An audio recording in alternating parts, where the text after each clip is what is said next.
If you've seen an episode of the television show Saturday Night Live that made you laugh, you owe a debt of gratitude in part to the late, great John Belushi. He was one of the funniest comedians alive at one point, and even though he was only ever in a few movie roles, left a lasting impression in the world of movies, music, and comedy, even today. John Adam Belushi was born January 24, 1949 in Wheaton, a suburb of Chicago, Illinois.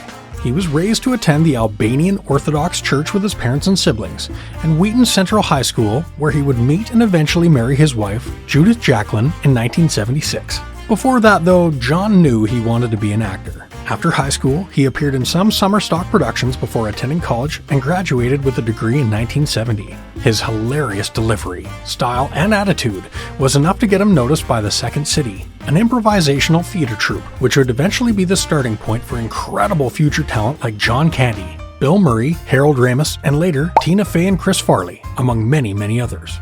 Belushi met and worked with Chevy Chase in the early days of Second City, became known for his incredible impressions of Marlon Brando, singer Joe Cocker, and William Shatner as Star Trek Captain James T. Kirk.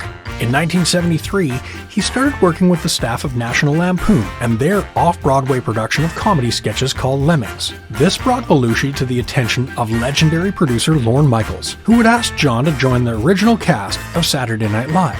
The original members included Chevy Chase, George Coe, Jane Curtin, Lorraine Newman, Dan Aykroyd, Garrett Morris, and the amazing Gilda Radner. It's said that Lorne Michaels was concerned about John Belushi's drug use even at the beginning of the show, October 11, 1975. In his screen test, he delivers a hysterical performance, but it's really noticeable that he'd clearly been snorting cocaine before the taping. His popularity exploded from his time on the show, with characters like a South American Killer Bee, the Olympia restaurant manager, and the unforgettable samurai Futaba.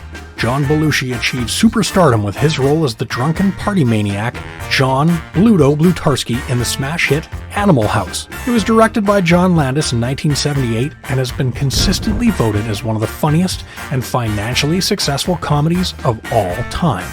There were a few other roles for John Belushi, but they were financial and critical flops for numerous reasons, until he teamed up with Dan Aykroyd for another phenomenal performance in 1980 as Jake Joliet Blues in The Blues Brothers. The musically based film had cameos of Aretha Franklin, Ray Charles, and James Brown, but would be the last major role of John Belushi's life.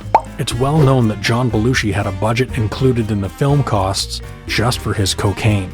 Before his death, it was rumored that Belushi was spending up to $2,500 a month on blow. On March 5, 1982, after meeting Robert De Niro and Robin Williams at a party, a woman named Kathy Smith injected Belushi with a lethal mix of cocaine and heroin called a speedball, which would cause his overdose and death. Smith was later charged and pled guilty to involuntary manslaughter and spent 15 months in prison. John Belushi died at the age of 33, leaving a lasting impression with his roles in the world of comedy for all time.